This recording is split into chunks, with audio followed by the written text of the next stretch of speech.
আজকের ভিডিওটা তোমাদের সাথে এই বেডরুম থেকেই শুরু করলাম।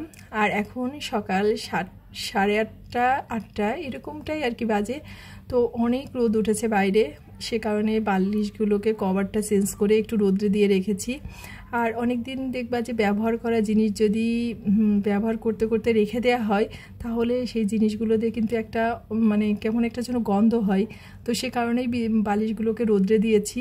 আর এই যে বিছানা চাদরটাকে চেঞ্জ করে নিচ্ছি। তো ভাই যেহেতু এই রুমটাতে থাকে আর ও যেহেতু আজকে আসবে, তো ও যাওয়ার পর আর বিছানা চাদরটা চেঞ্জ করিনি, ভাবছি যে আসার আগে আর কি চেঞ্জ করে নিব। সে কারণে আজকেই ভাবলাম যে চেঞ্জ করে নিই। আর বিছানা রুমটাকেও পরিষ্কার পরিচ্ছন্ন করার ব্যাপার ছিল, তো একটু ভালো করে সব কিছু আর কি পরিষ্কার করে রেখে দিলাম।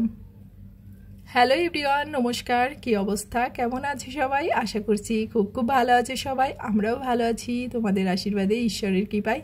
আর তোমরা যে যেখান থেকে আমার ভিডিওটা দেখছো তোমাদের সবাইকে অনেক অনেক ওয়েলকাম। আশা করছি ভিডিওটা ভালো লাগবে তোমাদের। যদি ভিডিওটা ভালো লাগে অবশ্যই ভিডিওটায় একটা লাইক, একটা কমেন্ট, আর অবশ্যই চ্যানেলটাকে শেয়ার করতে ভুলো না ফ্রেন্ডস এবং ফ্যামিলির সাথে। আর যারা নতুন আছো, আজই আমার প্রথম ভিডিওটা দেখছো, যদি কোথাও এতটুকু ভালো লেগে থাকে অবশ্যই চ্যানেলটাকে সাবস্ক্রাইব করে আমার পাশে থেকে আমাকে সাপোর্ট করো। তো এদিকে বিছানা চাদরটাকে তো চেঞ্জ করে নিয়েছি আর বালিশগুলো রোদ্রেই রেখে দিয়েছি। ভাবছি যে বেশ খানিকটা সময় আর কি রোদটা পাক।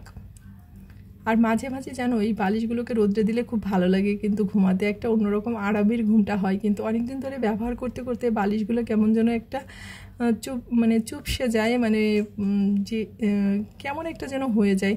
তো যে মাঝে মাঝে রোদ্রে দিলে বেশ ভালোই লাগে। কিন্তু তো গরমের দিনে আমি আর কি মাঝে মধ্যে রোদ্রে দিই, কিন্তু শীতের দিন প্রতিদিনই দেওয়ার চেষ্টা করি, যেহেতু বাসাতে অনেকটা রোদ পাই সে কারণেই।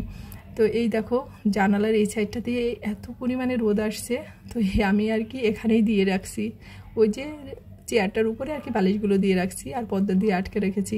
তার কারণ হচ্ছে এত পরিমাণে রোদ্রের তাপ, ভীষণই গরম লাগতেছিল। তো এদিকে সব কিছু মুছে টুছে পরিষ্কার করে নিয়েছি। আর এখন হচ্ছে রুমগুলোকে একটু মুছে নেব।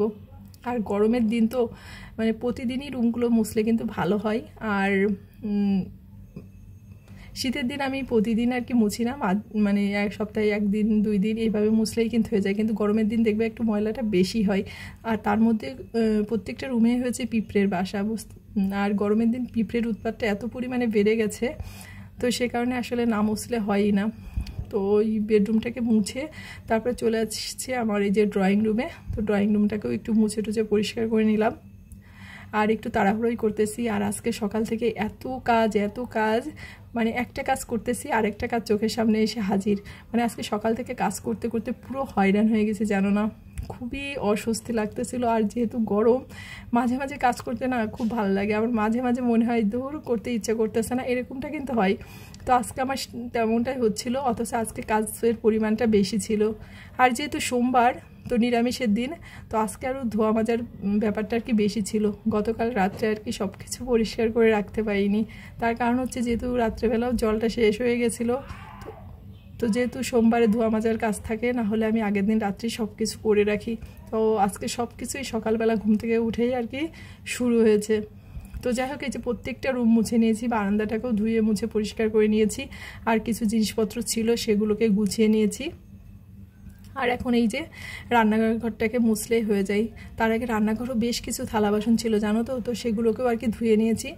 এখন এই যে চুলা টোলাগুলোকে মুছে একবারে পরিষ্কার করে নিব। আর আমি চুলাটা নিচে এই যে এরকম একটা থাল দিয়ে রাখি, তার কারণ হচ্ছে ভাতের হাঁড়ির থেকে অনেক সময় ভাতের মারটা পড়ে যায়, দুধ জ্বালাতে গেলে দুধ পড়ে যায় উতলিয়ে, তারপরে ডালটাও অনেক সময় পড়ে যায়। সে কারণে এটা দিয়ে রাখলে না চুলার নিচেটা অনেক পরিষ্কার থাকে, নোংরাটা কম হয়। সে কারণে চুলার নিচে এই থালাটা দিয়ে রাখি। তো এই কারণে এখন আর চুলার নিচে আমার ময়লাটা হয় না। তো যাই হোক, এই যে চুলাটাকে মুছে নিয়েছি। তারপরে এদিকে হচ্ছে খাবারের এই ঢাকনাগুলো ছিল, খাবার ঢেকে রাখা, তো এগুলোকে ভালো করে আর কি মেজে নিয়েছি। এখন এগুলোকে ধোয়া শেষ হইলে রান্নাঘরের কাজটা আর কি শেষ হয়।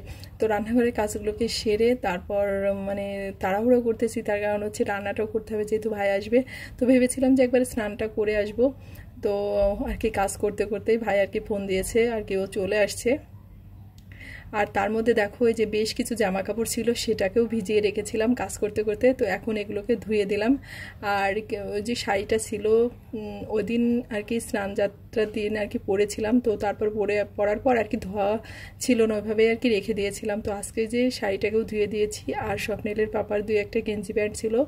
আর আমারই জিনিসপত্র বেশি, আর গরমের দিন কি বলবো, প্রতিদিন আর কি 3-4টা করে ড্রেস বের হয় আর কি, এ কারণেই জামা কাপড়টা বেশি পরিমাণ হয়। তো এগুলোকেও একবারে ধুয়ে দিলাম।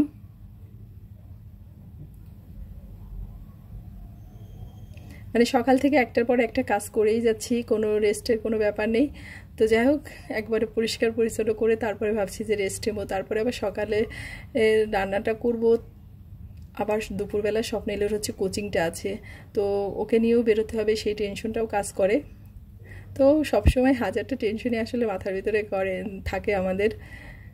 তো সেই অনুযায়ী আর কি কাজগুলোকে করে নিতে হয়, ইচ্ছা না থাকলেও আসলে কিছু করার নেই, এগুলো করতেই হবে। তো এই যে আমার জামা কাপড়গুলো মেলানো শেষ। আবার যে পূজার মানে সন্ধ্যা দিই, সেই সন্ধ্যার থালা বাসন ছিল, তো সেগুলোকেও আজকে একটু ভালো করে ধুয়ে টুয়ে দিলাম। তো যে বললাম না যে একটা কাজ করতে গেলে আরেকটা কাজ সামনে চলে আসছে আজকে, তো আজকের ব্যাপারটা সেরকমটাই হয়েছে। তো এই যে ভাই আর কি চলে আসছে, তো ওই রিক্সাওয়ালা মামাই আর কি উপরে আর কি যা যা জিনিসপত্র এনেছেন মানে উঠিয়ে দিয়ে গেল। তো আমাকে বললো একটু ধরতে, নাহলে বস্তার ভিতরে জিনিসগুলো দেখা যায় নষ্ট হয়ে যাবে। তো আমি ওনাকে একটু হেল্প করলাম। আর স্বপ্নেল ওই যে আর কি নিয়ে আসছে নিচে থেকে জিনিস, ও আর কি স্কুল ড্রেসের জুতা পরেই নিচে চলে গেছে। তো ও তো অনেক এক্সাইটেড, আর ওর এক্সাইটেড হওয়ার কারণ আর হচ্ছে ওর দাদা ভাই ওর জন্য আর কি কোল্ড ড্রিঙ্কস পাঠিয়েছে, তো সেটা বেরো করার জন্যই তার এত তাড়াহুড়ো। তো নিজেই আর কি কেচি নিয়ে বসে গেছে, বস্তা থেকে কী কী জিনিস দিয়েছে সেগুলো বেরো করার জন্য। তো সে আর কি সব কিছু বেরো করে নিচ্ছে। আর বস্তাটাকে আজকে বাইরে রেখেছি, রুমের মধ্যে নেইনি। তার কারণ হচ্ছে এই বস্তায় না অনেক ময়লা থাকে, তো রুমের মধ্যে নিয়ে আসলে সেটা পুরো আর কি ময়লা হয়ে যায়। আর যেহেতু ধোয়া মোছা হয়ে গেছে, তো এখন আবার অপরিষ্কার হলে আমারই কষ্ট হবে। সে কারণে বাইরে থেকে যেগুলো পরিষ্কার ছিল সেগুলোকে বেরো করে এই যে রুমের মধ্যে নিয়ে চলে আসছি। আর এখন এই যে দুধ পাঠিয়েছে বাড়ি থেকে, তো এটাকে আর কি ফ্রিজে রেখে দেবো, যেহেতু দুধটা মানে বরফটা গলে গেছে। আর একটু মাংস দিয়েছিল, সেটাকেও ফ্রিজে রেখে দিলাম। তো এই আনার পরেই এই যে গোছানো জিনিসটা কিন্তু একটু কষ্টের ব্যাপার। তো যাই হোক, দুধটা আসলে গ্রামের থেকে আনলে আর কি খাঁটি দুধটা পাওয়া যায়। আর আমি দুধটা অনেক পছন্দ করি গ্রামের থেকে আনলে। তো এই যে তার সাথে কিছু বাড়ির মুরগির আর কি, মা মুরগি পালে, তো সেই মুরগির কতগুলো ডিম ছিল, সেই ডিমগুলো দিয়েছে। আর এই যে কাঁঠাল দিয়েছে। আর স্বপ্নেলের কথা হচ্ছে মুরগির আর কি বাচ্চা ফোটাতে, তাই মা আর কি মুরগি তাওয়া দিয়েছে, এই জন্য ডিমটা অনেক কম ছিল। আর এখন জানো তো গ্রামেও ডিমটা খুব একটা বেশি পাওয়া যায় না। তো এই যে বস্তার মধ্যে চালও দিয়ে দিয়েছে। আর দুপুরে রান্নাটাও এর মধ্যে করে নিয়েছি, যেহেতু সব কিছু নিরামিষ রান্না বাড়া। তো এই যে ওই ডাটা দিয়ে ডাল রান্না করেছি, পাঁপড় ভেজেছি, পটল ভেজেছি, আর চাল কুমড়ো মুগ ডাল দিয়ে আর কি ঘন্ট করে নিয়েছি। তো সবাই ভালো থেকো, সুস্থ থেকো, আর অবশ্যই সাবধানে থেকো। আর ভিডিওটা ভালো লাগলে অবশ্যই লাইক কমেন্ট শেয়ার করতে ভুলো না। ভালো থেকো সবাই।